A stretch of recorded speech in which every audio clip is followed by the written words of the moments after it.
Good evening and welcome to Current Issues. I'm your host, Hesham Tillawi, and with me is Dr. Frederick Toben.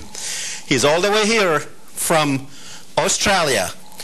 And also on the phone with us is Victor Thorn and Lisa Giuliani of Wing TV. Actually, I met Lisa and Victor, among other people, at the American Free Press in a convention or conference in Washington, D.C. It was a great conference, and we got a chance to meet a lot of people. Of course, it was the first time that I met Dr. Toben, too, after all these years of communicating through via email and telephones, and also through the show when he calls in. And of course, we met a lot of people like Michael Collins Piper. We met Mark Glenn, actually, for the first time. And we met a lot of people, Professor George Michael, Professor Roy Goodwin from Texas. Of course, also Louis Carto. This guy that we are looking at now, actually we're going to have him as a guest. His name is Doug Ruki, I think. He used to work for the government in the depleted uranium. And now you're looking at the guy with the power hour, Dov Van Kleist, I think, Kleist. They do the power hour. He was there. This is William Rodriguez, the guy who worked in the basement of the World Trade Center. He was actually sitting next to me at dinner, and he did tell me, and we're going to have him on the show too, and he did tell me that he had heard explosions seconds before the planes hit the World Trade Center. He said he heard explosions before he heard and felt the plane. This is John Stedmiller. He is the founder and president of RBN, Republic Broadcast Network. And this is, of course, Mark Glenn and Dr. Toben in that picture. I don't know if you want to be pictured with Mark. You know, he probably, he was a lot of trouble there. This guy is Pimand Muttahidi. He's a Jewish Iranian, and he has a little story to tell. We're going to have him on the show too. He found a way that tax, income tax, and that we don't have to pay income tax, that it's against the law. Of course, you don't know anything about this because you're from Australia. Yeah. But actually, he did speak about that, and we're going to have him here to explain to us that, hey, you don't have to pay your income tax. But hey, I'm not going to try that because I'll go to jail. Now, this one here we're looking at is Ingrid. She's the wife of Zundel, Ernest Zundel, who is in prison right now in Germany. What you're looking at there is the lady is Lady Michelle Renouf, and she's sitting in between. They kind of sandwiched her there, Paul Frum and Frederick Toben. Lady Renouf, she was Australian-born, right? Yeah. And we move on. This is Dale Crowley Jr. We had Dale on the show. He's the guy that was, he's a religious broadcaster for 20 years in one Washington station, and he was fired because he talked about Israel. He complained about Israel prosecuting Christians. Imagine that. You complain about Israel prosecuting Christians, and the next day you're fired. And the next one here, this is me and a good friend that I met for the first time. He drove all the way from New Jersey. He's Palestinian. And when he heard that I was speaking in Washington, he actually drove from New Jersey and came down to meet me. And it was a pleasure to meet this gentleman here. He's a great guy. His name is Imad. And it was very nice to see him there. And also, my brother drove from Harrisonburg, Virginia, and three other friends. So I just want to take a moment and say thank you for all those who drove down just to come and meet me in Washington. Victor and Lisa, are you with me? How you doing, Hesham? Hi, Hesham. Hi, how are you? Pretty good. I tell you what, it was really nice to see you guys over there at the conference. Did you have a good time? Yes, we did. We did. We're sorry we didn't get to hear your speech and Mark's. We had to leave on the last day of the conference. Well, I'll tell you what, you missed the whole thing then. We missed all the trouble with Mark. We heard all about it. But it is actually available on Google. If you go to Google's videos, it is available there. Just put my name, Google my name into Google Videos, and it is there, the American Free Press. The copy that we have, the pictures are not that great. We're waiting for the American Free Press to start printing some DVDs for the event so we can get a better copy of that. Tell me, Victor and Lisa, what do you think about the conference, and what did you come out with? Well, we thought it was fantastic because a lot of these people, naturally, we've interviewed over the years. We've read their works or seen their works. We've spoken to them, but a lot of them we never had the opportunity to actually meet in person. So to come down there and actually shake hands and have discussions with these people, and not only the well-known people, Hesham, but also, like you said, the everyday people that traveled, some of them very long distances, to come to this conference. So it was just fantastic all the way around. And such a stark contrast to what we see on the mainstream media. Where else are you going to hear people speak about the subjects that were spoken about at this conference? You're certainly not going to hear it on mainstream television. It was just amazing. Okay. Let's get into your book, Victor. 9/11 Evil. What do you have in it? Tell me the highlights of your book. Well, as a preface for this, we published quite a number of books on 9/11. We've been studying this and researching this really since day one. And our first articles came out in November of 2001, about 2 months after 9/11. So we've covered Shanksville, we've covered the World Trade Center, controlled demolition, we've looked into the Pentagon, all the various aspects of 9/11. And finally, more and more people kept saying over the years, well, there's nothing out there that proves or shows that Israel had any involvement in 9/11. Well, we knew that there was a plethora of material. The only problem was some was here, some was there. It was all scattered in different directions. So what we did in this book, 9/11 Evil, is bring it all together, put it between two covers, and show, I think, very convincingly that Israel played a central role in the 9/11 terrorist attack. And Hesham and Dr. Toben, this is one aspect of 9/11 that almost every 9/11 researcher doesn't want to touch. And I figure that if we can discuss the Muslim role in 9/11, if we can discuss the Christian role in 9/11, then why can't we discuss the Jewish/Zionist/Israeli role in 9/11? It should be equally okay. Yeah, this is really the final taboo, and anyone that looks at the back cover of this book will see that this is the final taboo. Not only does the mainstream media absolutely stay away from this subject, but as Lisa said, most people in the alternative media and the Patriot movement stay away from this subject too, for a variety of reasons. Either they want to create a protection racket around Israel, or they're afraid to be called an anti-Semite or whatever. But we figured if this is the final taboo, then we're going to confront it dead on. Okay. So, tell me, what are you talking about when you say Israel has something to do with it? Well, a lot of people, if you go to any 9/11 rally, okay, you'll see big banners that say 9/11 was an inside job. That means that there was a cabal within our government that was responsible for not only planning and coordinating the 9/11 terrorist attacks, but executing them. But we've taken it a step farther and say not only was 9/11 an inside job, but also an outside job. And the outside aspect of it was Israel's direct role in this. And when you look tell me what Israel's direct role in this. Tell me what do you have?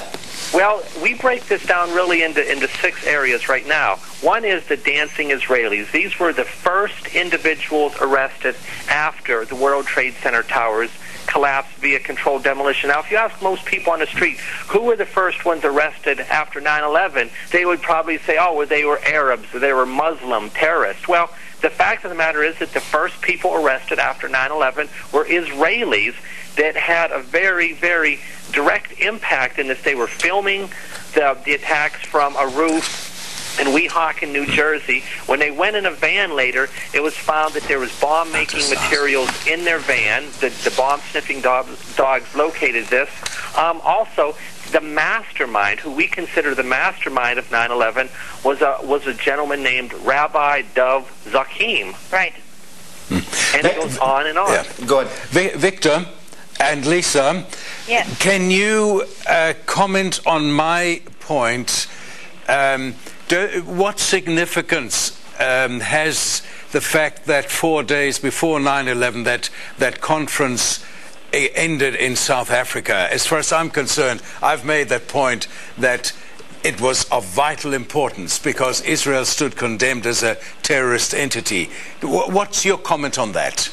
Well, I mean, I think absolutely they should be condemned as a terrorist entity because...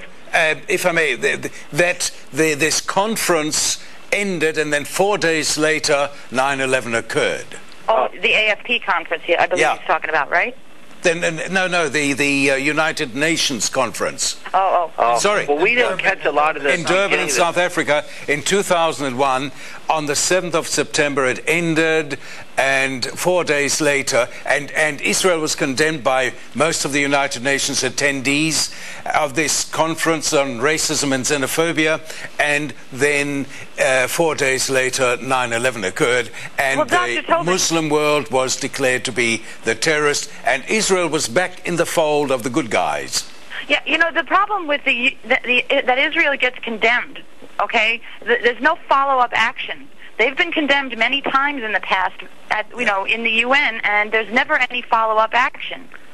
And they never serve a consequence. Right, especially with all the different resolutions that they've broken over the years. It just, they bring up this one that the Lebanese didn't follow in their recent war here a couple months ago, but if you take a look at the history of the United Nations for the last 20 or 30 years, there's dozens and dozens and dozens of resolutions that Israel didn't follow. But to answer your question, I don't really know if this conference ending 4 days before 9/11, I believe this was planned well in advance, not only months in advance, but years in advance.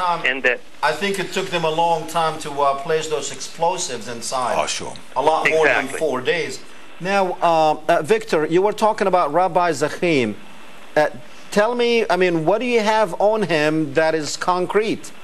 Okay, well, Rabbi Dov Zakim has a long history in government, and this is a gentleman that when he was the Pentagon comptroller, that means he was in charge of the money, the day before 9/11, Donald Rumsfeld made an announcement that there were $2 trillion missing from the Pentagon. Not 2 billion, 2 trillion. Well, it ends up that Dov Zakim was in charge of all this. He was also the CEO of a company called Systems Planning Corporation that was in charge of remote-controlled aircraft systems.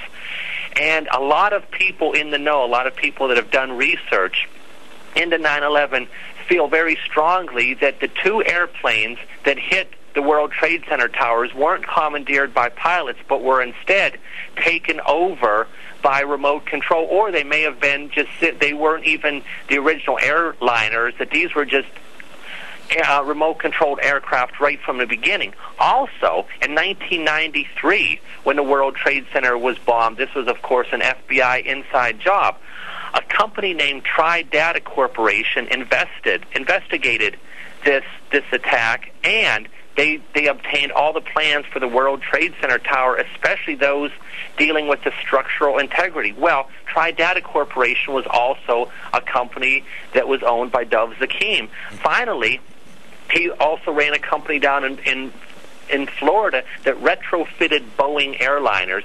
So this would be another way that they could get the remote control on it. So let me add to that. He's also a member of the CFR Heritage Foundation. He signed his name on the PNAC's missive, Rebuilding America's Defenses, which is considered the blueprint for 9/11. Right, and his father was also a member of the Beitar terrorist organization in Israel. So when you put the $2 trillion missing, the remote control aircraft, the Tri-Data Corporation that had all the plans for the World Trade Center towers, which would make them more more easily equipped to do a controlled demolition than anyone else, and the retrofitted airplanes. Right there, all fingers are pointing to Dov Zakim, yeah, the link Rabbi. The link is to remote-controlled flight termination technology. Right. Think about that. Yeah. So when you have all these fingers pointing in that direction, this gentleman played a very, very strong role in the 9/11 terrorist attacks. So what is your theory of how those buildings fell down? Well, in our previous book, it came out in February of 2005. It was called 9/11 on Trial.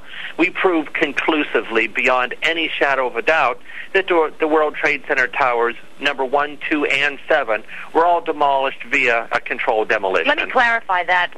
The work in that book is the work of many researchers compiled into one volume, and using physics and math, eyewitness testimony, and the government's own documents, etc., we proved, without using any conspiracy theories, that it was controlled demolition that brought the towers down. Yeah. Okay. Now, what about the Pentagon? Have you done any work on the Pentagon?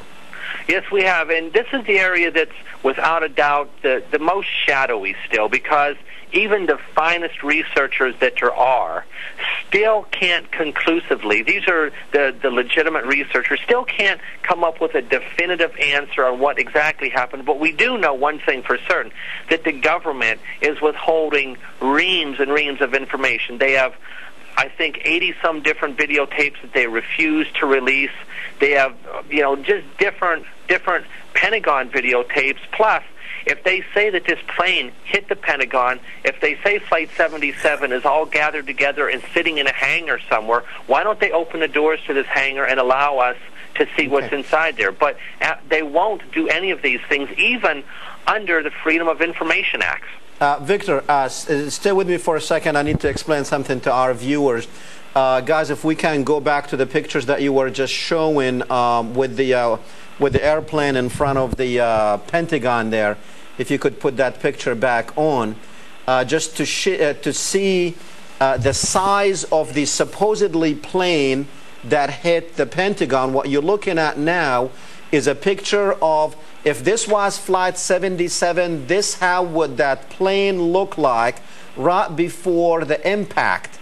And if you notice the size of this plane, and you notice how high it is, and supposedly the government wants to tell us, or wants us to know, that this plane just evaporated. The plane, the engines, the luggage, the passengers, everybody just evaporated.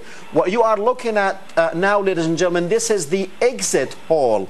This is between, if you look at the Pentagon, and an aerial photograph of the Pentagon, you will know that it's like different layers of buildings that are inside. And this is here, this is the exit hole of where this object had exited through the building. This is like the second layer of the building. So if you notice that this hole is not even, it's not even small enough. Now, if the plane was evaporated to that size, you know it will not go through this hole. But what you're looking at here, the object that actually went through the building is a much smaller object than the plane that the government wants us to believe. And so, Victor, what we showed our viewers, that it is impossible, number one, for a plane to just evaporate. What do you think of the video that the Pentagon released a few months back, where they show that light streak, about 2-3 months ago? What do you think of that video? Well, I mean, it was laughable. It was so absurd, because a lot of the mainstream propagandists and commentators were saying, well, look, right there, you can see it now. It's settled. It's all over. And the more you looked at it, you realized there wasn't anything more in the latest one that they released than the one that they released a couple years earlier. The video didn't show anything. When something strikes something else, the hole that is created should be the same size as the thing that struck it, correct? Correct.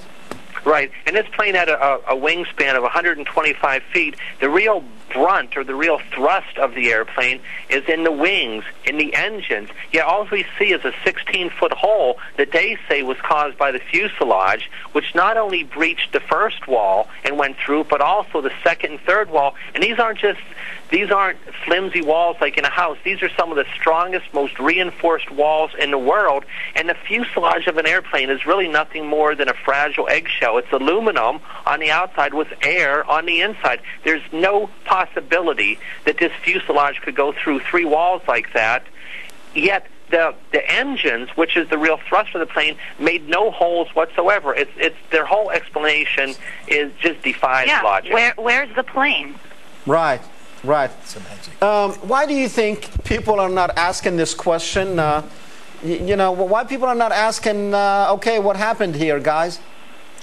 Well, there are a lot of people asking. The only problem is people in official positions aren't asking these, and of course that's by design. People in the mainstream media, if they had any curiosity whatsoever, would have been not only asking these questions today, but 4 or 5 years right. ago. And then you have people in the mainstream media putting out material that is defending the 9/11 Whitewash Committee's report. Right, two good examples, and Lisa was on a show today following someone from Popular Mechanics. The editor. Yeah, the editor, who is spreading just tons of disinformation, and also the latest issue of Time magazine has a cover story on 9/11, and they have an entire section on the facts about conspiracy theories, supposedly disproving them. But we went over it on our show today on Wing TV and just picked it apart. It was so easy to pick it apart because they don't base anything on science or physics or mathematics. It's just they have the biggest conspiracy theory of all. The government's conspiracy theory. Okay.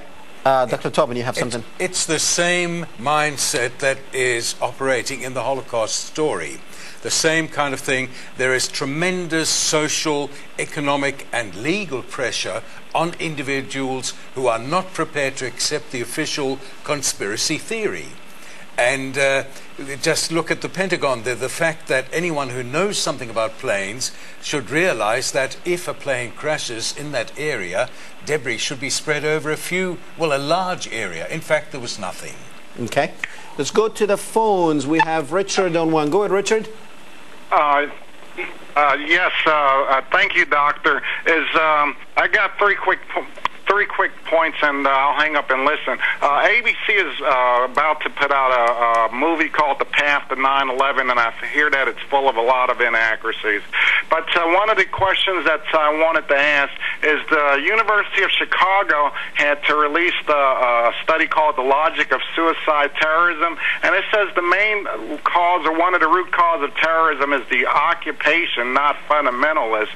So I wanted to know how true is that? And the University of Chicago is very conservative. The occupation and then the last thing that I wanted to know is that if the 9/11 or the 9/11 is a conspiracy, are the people that created 9/11, are they still in power, and are they capable of creating another 9/11? Those are my questions, and I'll let you guys go on and handle it. And thank you for the great show. Richard, can you hear me? Yes. Okay. Now, your second point about University of Chicago, occupation, what do you mean? It was Associate Professor Robert Papp. He wrote a thing that says that terrorism really didn't start until after Western forces start occupying the Arab world. That's when the terrorists started. Yes, okay, I got you. I got you. Well, let me respond to. Thank you, Richard. Thank you. Let me respond to that particular question, and then I'll have Victor and Lisa respond to the last one, which is are these people still in power? Now, as far as terrorism, I really have no idea what in the world terrorism is, because to me, terrorism is when you kill civilians, and those who committed 9/11 are terrorists, whoever they are, and also those who dumped those bombs on Iraq and killed those civilians are also terrorists, and those who dumped bombs on Lebanon are also terrorists. So now, is the occupation of Iraq the cause of all this terrorism? Well, let me just tell you, we did not really have terrorists before 9/11. And those terrorists of 9/11, it's questionable who they were working for and who planned 9/11. And if we are to listen to what people are telling us, the researchers are telling us, like Victor and Lisa and others, then we might find out that, hey, you know what? It leads to the inside. It's not an outside job. It is inside job. But the occupation of Iraq definitely has created a lot more terrorists and a lot more terrorism than we ever dreamed of having. We're going to take a quick break, and when we come back, we'll have Victor and Lisa answer the other two questions about the ABC movie, if they know anything about it, and if those who planned 9/11 still on the job. We will be right back.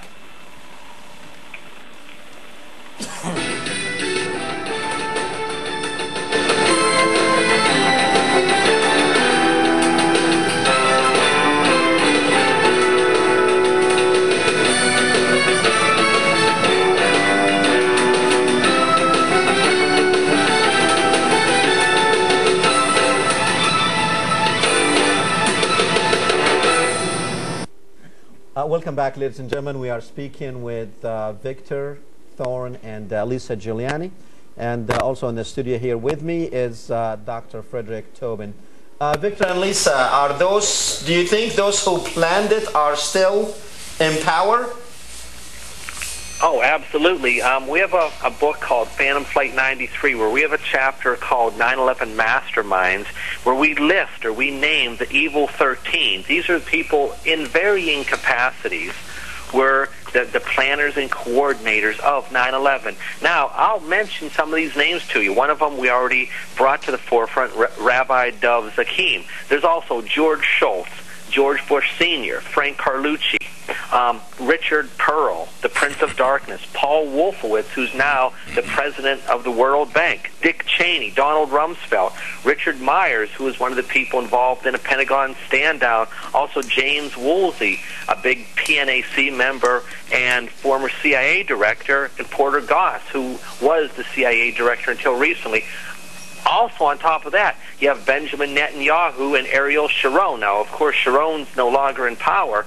And the people in Israel, like the Mossad directors and so forth, it's a little bit more shadowy to try to identify them. But absolutely, without a doubt, the people behind 9/11 are still very much at the forefront of world power today. And listen to this. There had to be 4 strategic focal points set in place to pull off 9/11. First, they had to get George Bush as president in November 2000. So he could bring along the Zionists and the neocons. Okay. The second is the Pentagon and Defense Forces had to be commandeered by the inside culprits. The third was the World Trade Center towers needed to be purchased from New York City's Port Authority. And the fourth, security at the specific airports and at the World Trade Center complex had to be controlled, and we all know that security was breached in all of those places. And Hesham, everybody knows Larry Silverstein. He's the owner of the World Trade Center complex. Of course. But what they don't know, and what we bring out in this book, 9/11 Evil, is that every single individual involved in the sale of the World Trade Center complex from New York City's Port Authority to Larry Silverstein, every single individual was of the Jewish race. Religion, right. You have Larry Silverstein, of course. Then you have the mortgage holder for the Blackstone Group was a guy named Stephen Schwartzman, who was Jewish. The chairman was Pete Peterson, who was Jewish. The guy who negotiated the deal between the Port Authority and Silverstein was a guy named Louis Eisenberg, who was Jewish. Every single major player was Jewish in this deal. Victor, Lisa, are you saying, are you being anti-Semitic here? No, sir, we're telling the truth. Okay, I mean, what we're doing is we're going back to the phones with Ramsey from Canada. Go ahead, Ramsey. Hello, sir. How are you? I'm fine, thank you. Yes, sir. I just have a question for your for Mr. Thorn. Does he know, obviously he did a lot of research, and I agree with his research. And my question to him is does he know who actually did the attack? Because as you know, and I'm sure Mr. Thorn knows this, that 11 of the 19 hijackers were not on the list sorry. The 11/19 hijackers are still alive, and the BBC documented that. And they were not on the list of passengers. Yeah, right. The 19 people were not on the passengers, as documented by Christopher Bolin, an investigative journalist who got beat up last two weeks ago by police or something. Right. So does he know that? And sir, can I say a comment about Dr. Toben? Sure. Yes, sir. I have a question, sir. I totally agree with you that the Palestinians have no reason to suffer, and what the Israelis are doing, denying the Palestinian people suffering, is exactly the same as the Holocaust deniers. And actually, the Jewish deniers are worse than the Holocaust deniers. But see, sir, there's no need to talk about these Holocaust deniers, because see, sir, the thing is, these people, they give the Jews all the ammunition to justify their repetition and propaganda. Yeah, but Ramzi, we need to put an end to it, though. There's no way you can put an end to a lie as long as it's a lie. You can only diffuse a lie when you prove the truth. So if you don't talk about the talk about the Holocaust, unless everybody in the world wants to accept it, and I know for a fact there's a lot of people in the world who don't want to accept it. But sir, I agree with you that we should talk about the Holocaust. But the thing is, sir, that those revisionists, what they say is also true. So what Jewish people said is inaccurate, but also the revisionists said also is inaccurate. Like both of them are wrong. But see, the problem is that those revisionists, their freedom of speech is suppressed. That's the problem, and that's wrong. I completely condemn that. But the thing is, the revisionists, they keep on saying that there was no gas chambers, and sir, there were gas chambers. Hang on. Okay, hold on. Right, Victor. They say that. No, Ramzi. Ramzi, if you say there were gas chambers, you could make yourself famous. Hang on, you can make yourself famous tomorrow by showing me or drawing me the gas chamber and publishing it. To date, it has not been done. Documented by Ian Kershaw, a British historian, and he's a Christian, by the way. I don't follow the Jewish historians. I follow the Christian. Doesn't matter. It doesn't matter. You show me a picture, you draw me a picture of the gas chamber. It has not been done. Wake up, it's proven, sir, that there were pictures, there were German documentation, a lot of Nazi information was found. No gas chambers. Ramzi. No gas chambers. Ramzi, hold on, Ramzi, hold on. Have you seen some of gas chambers? And sir, have you seen some of these pictures? Sir, have you seen some of these pictures, Ramzi? The pictures of what? Of the gas chambers. No, I haven't seen the pictures, but see, I've seen the documents. Well, you seen? Okay, tell me what documents. Tell me what documents. Tell me what documents. Tell me your sources so I can go look them up. Show them to me. It's by Ian Kershaw. Send me an email. Okay, I'll tell you what. You know what our email is. So I would appreciate it if you send it to me. That way, I'll publish it. We can be championing this. Yeah, my word. You know, but you know what my point, Ramzi, is I don't really care. My country was given to the Jews mainly because of the Holocaust. I agree. And so to me, I don't care if it's right or wrong. That's for Dr. Toben. That's for Dr. Toben to prove or disprove. What I want to know the truth. Thank you, Ramzi. Victor? Yes. Okay, thanks, Ramzi. Let's see. I forgot his first question. Well, I think he was asking about who the real terrorists were, and we, of course, saw the picture of the 19 Muslims that were supposedly the terrorists. Well, as I said earlier in the show, the first people arrested after the World Trade Center towers collapsed were 5 Israeli art students, and I say that lightly, art students. Their names were Sivan Kurtzberg, Paul Kurtzberg, Yaron Shmuel, Oded Elner, and Omer Marmari. These were the dancing Israelis. These were the people that were celebrating and filming the destruction of the World Trade Center towers. Well, it ends up that these art students were actually employed by either the Israeli military or by the Mossad. They worked for a company. They were spies for a company called Urban Moving Systems, which was owned by a guy named Dominic Otto Suter, who was on the FBI suspect list as being involved in terrorist attacks. Well, it was later found out that Urban Moving Systems was nothing more than a front for the Mossad and for their operatives, and it was set up as an intel operation to keep an eye on Islamicists. And when the FBI went to go question Suter again, he had fled the country. Right, and where did he go? He went to Israel, of course. Now, in the van when they were arrested, they found $4,700 in cash. They found box cutters. The bomb-sniffing dogs found bomb-making materials, and the New Jersey Bergen Record said that they were suspected of also trying to blow up a New York City bridge. So there were explosive materials found in the van, and they said that they were on this roof filming the World Trade Center collapse because they were there to document the event. Well, how did they even know there was going to be an event? Unless they had foreknowledge. That was after they went back to Israel. Right. And they had an interview with the IDF radio. Yep. The army radio there, and they said, we were there to film, this is exactly what he said, we were there to film the event. How in the world did they know that there was going to be an event? Tell you what, we're going to go to line 2 with Joel. Go ahead, Joel. Yes, I have a couple of comments. Okay, that's Joe, guys, not Joel. Go ahead. Okay, first of all, for the common Americans that trust the government should question a few things about this 9/11.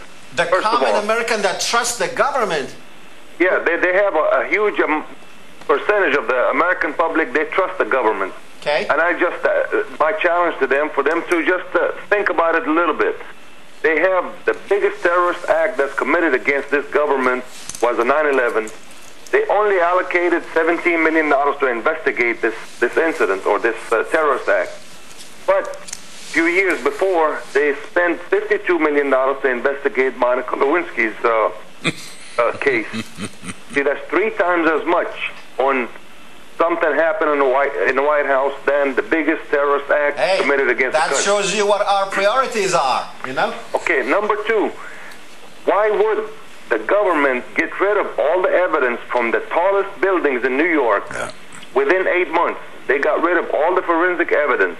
When we know that even in the local level, when there is a crime that's not solved, or even after the crime is solved, the forensic evidence stays, whether it is a toenail, a clipping, or any evidence of a crime, it stays forever in the in the custody of that investigators.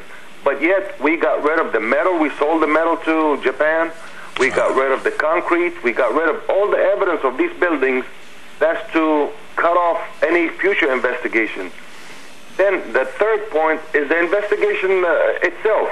I did not see the report, but from what I hear from all the channels, that most of the questions that were asked in that committee, the answer was unknown, unknown, unknown. What did we gain from the investigation, and why don't we question these people? What did we pay you $17 million to come up with, to write a report and say it's unknown, the cause of this? Well, you know, Joe, unknown. A couple of days ago I was sitting with William Rodriguez. That's the guy who was working in the basement of the World Trade Center at the time. And he met with the commission, but they would not put what he had said in the report. Victor, any comments? Before that, it's real hard for us to hear the callers. The last thing is a little bit. But yeah, William Rodriguez did testify before the 9/11 Commission, and they omitted all of his comments from the final report. I'm sorry, go ahead. What did you say? I said the Bush administration was reluctant to assign that committee, the investigative committee. Oh, of course, yeah. It took them. They resisted it so much, and then finally they approved it. But they didn't want to investigate it. Why would a government not investigate the biggest crime happened in the history of that country? You're right. Well, I'm going to leave it. I'm going to hang up now. Thank you. Thanks, Joe. Okay. I think very good points from Joe.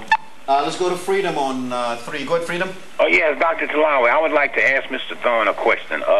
Last night on public television, night before last, rather, Tuesday, on the program Nova, they showed the National Institute of Standards and Technology testing the building, Trade Center 1 and Trade Center, the North and the South Tower, and they changed the theory and said that there was no way that the floors could pancake and fall all the way down because the steel never got hot enough to melt, but the steel got hot enough to bend and pull the outer walls in. So it seems that some of the theories are changing. And could you please comment on that, Mr. Thorn?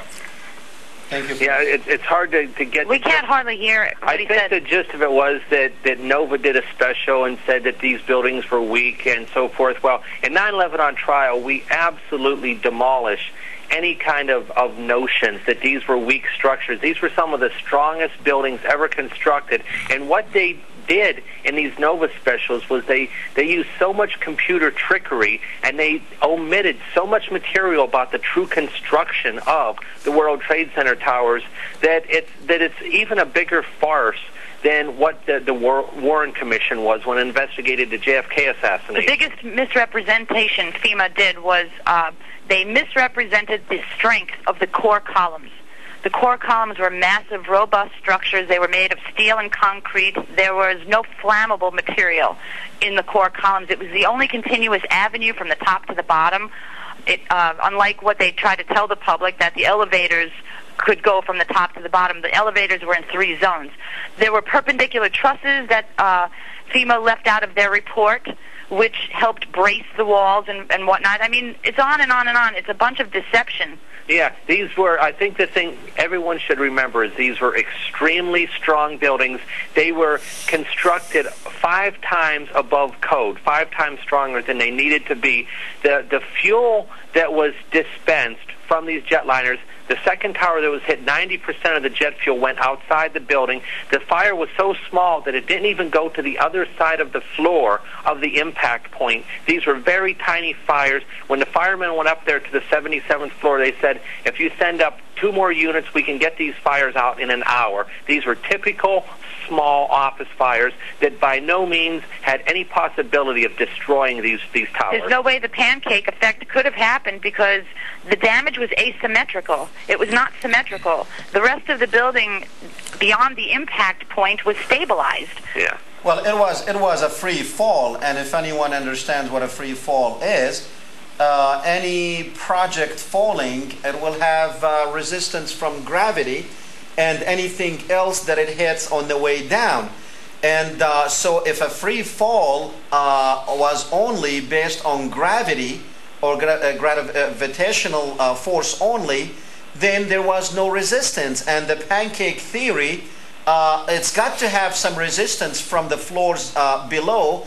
And whenever one floor falls on top of the other floor, all 4 corners are not going to act the same way and with the same strength. So it's going to be a little bit of wobbling in there and a little bit of resistance, which will indeed have the fall time being a little bit more than a free fall. And if anyone timed, actually it is on our website that people can go and see it on www.currentissues.tv, and just work your way through in there and you will see what we mean by a free fall, which is the building fell because it was an implosion. And we also show a building that was imploded, and we see the similarities between the building that was imploded on purpose and the Twin Tower, and you will see that it's exactly the same, and it took 10 seconds, exactly the same time, to actually bring building number 7, which was a free fall. And we know building number 7 was imploded, was pulled, as Silverstein had said. So the pancake theory that the government, you know, Victor and Lisa, what I tell people is forget about all the conspiracy theories. Just tell the government your theory of pancaking, it does not work. If you want pancake, go to the Waffle House. And the only way that those buildings fell was a free fall, and your theory does not work. So forget about all other theories. Let's just ask the government, tell us how the buildings fell.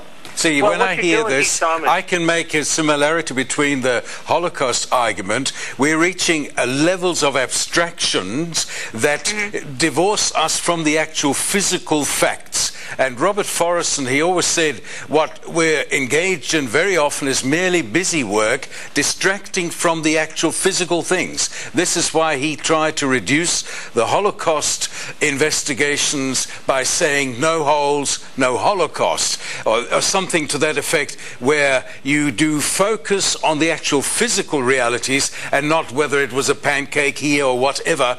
That's all distracting from the actual physical realities that have been proven that it was physically impossible, for example, to gas people, or in the 9/11 case, for these buildings to be brought down by planes. Very good. Well, you both bring up very good points, because what do we want to deal with, propaganda or physics? And Hesham, you were hitting the nail on the head. You were using simple math and physics, and that's all anybody needs to do to understand how those powers come down. Because the government's official version defies the laws of physics, and it defies common sense. Exactly. Let's go back to the phones with Amigo on one. Go ahead, Amigo.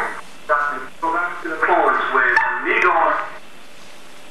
You're on. Yeah, okay, thank you. Good evening, Doc. Good evening. Yes, I'm gonna be quick. This question is for Victor and Lisa. They mentioned these several people and Bush Sr. and what have you. Well, listen, call me naive if you want, but the first election, I've always thought, and I hope Victor and Lisa could do some research on this, or if they know, I always had thought Bush Sr., when there was chaos in Florida about the election and what have you, that Bush Sr. made some phone calls to these judges, the Supreme Court justice, and what have you, and say, hey, I'm just going to put it in layman terms, hey, you better elect my son, or blah, blah, blah, blah. I mean, can you verify that, or is your mindset like mine? Because I will always believe his first election was stolen, and Bush Sr. made some phone calls.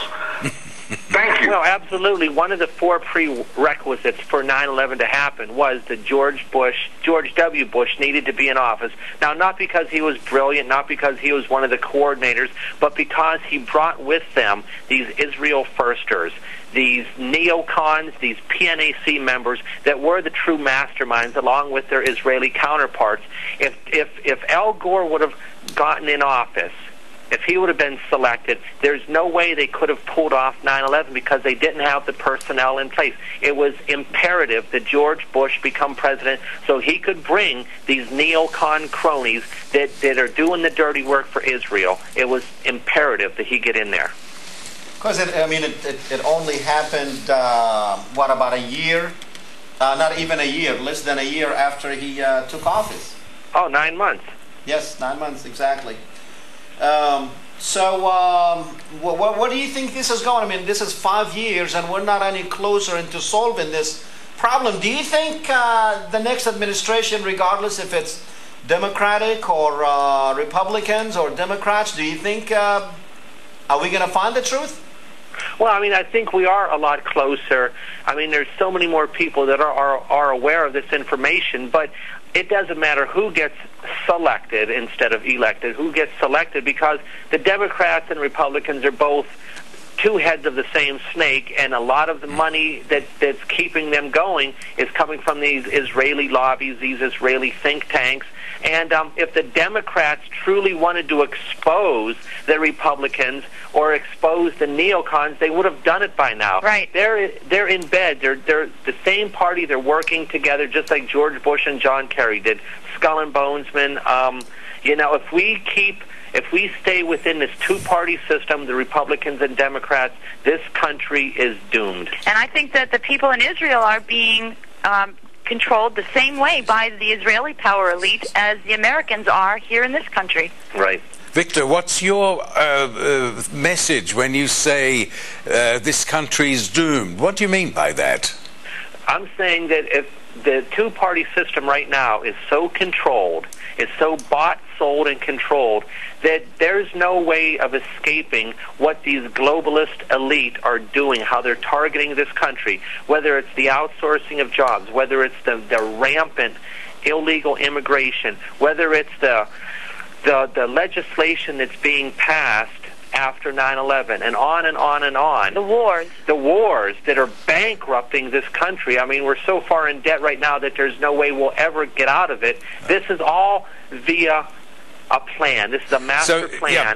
So are you saying that the internationalists are confronting the nationalists again? Well, it would be nice if we had a bigger nationalist movement. Yeah, I don't know if confronting is the right word. It looks like we're getting slaughtered. Yeah, and there was a great speaker at the conference that Hesham was at. Her name was Joan Vion, and she said that the problem today, or the battle today, isn't about Republicans or Democrats, or it isn't Christians and Muslims. It's about globalists and nationalists. And this whole Zionist agenda is what's fueling the globalists. And regrettably, we don't have enough of a nationalist movement right now that wants to put America first, or wants to put Australia first. You see, Victor, what happens if the nationalist movement that I really believe that you and I and others are part of, which is the truth movement. You know, we don't want to take over the government here. We just want the truth. And we want to take our country back. And I really think if our numbers increase, I really believe we will see laws to control that. It will be against the law to speak about 9/11. It will be against the national interest to actually question the government. They will start calling you traitors. They will start calling you, helping the terrorists. I was called that I was helping the terrorists. My show was, some people said that it was a terrorism propaganda. It was Hezbollah propaganda. They called me every darn name in the book. And all I'm trying to do here is to show the truth to the American people that they don't see on their mainstream media, because the mainstream media is part of that group that you and Lisa were talking about. Well, and what we're afraid of right now is, and I'm sure Dr. Toben's well aware of this, in Germany, you're not allowed to talk about the Holocaust. You're not allowed to discuss it. Well, you can talk about it, but you get imprisoned. Yeah, well, then I think that what we need to do is just continue to try to reach out to people of conscience, because the underlying thing is there are psychopaths preying upon people of conscience. And psychopaths have no conscience, and that's what's behind all these crimes. Right, and if we get to this point, similar to Germany, is you're right, Hesham. It might be illegal at some point to discuss the truth or try to expose the truth about 9/11 and these other various topics. So it's great right now that we still do have this First Amendment, that we have shows like yours, like WingTV.net and all the others, that we're allowed to still discuss these topics, and we better make the most of it while we still have the time. But the big divide is nationalism and internationalism, and if that is the case, we have a great concern, because the internationalists are using Second World War propaganda, because they talked about Islamic fascism. Right. Well, Well, absolutely. And earlier today when we were eating supper, they had Benjamin Netanyahu on TV, and they were talking about modern-day terrorism. And, of course, within minutes, he was hearkening back to the Holocaust. And, I mean, this is a card that they never, ever end. Yeah. They never stop using. It's almost like they can't even appear on TV without bringing the Holocaust into every conversation they have or discussion they have. Because about anything. The caller from Canada, Ramsey, he has a valid point when he said that the more we talk about it, the more we are fueling their fire, the Zionist fire. They love people like us denying the Holocaust, which I don't really care about denying it or accepting it. All I care about is show me the numbers. There's a Holocaust right now that is going on in Palestine, where I can show you the numbers, I can show you the bodies, I can give you the names, and the world is not even paying attention to that Holocaust. And like I said earlier, a lie will continue to be a lie unless it's exposed. Once it's exposed, it will be diffused, and the only way to diffuse it is to research it and have an independent research team, science, forensic, whatever you want to call it, to get to the bottom of the Holocaust story. I'll tell you what, guys, unfortunately we are out of time. and hopefully we'll have you back here soon. Thanks, Victor and Lisa. Thank you, Hesham. Thank you. It's been a pleasure. Nice to talk to you, Dr. Tobin. Thank you. Okay, ladies and gentlemen, we only have like 15 seconds just to say thank you for listening to us, and hopefully we will see you next Thursday at 8 o'clock Central. And I'm sure I'll keep this guy out of here. Please enter your destination number followed by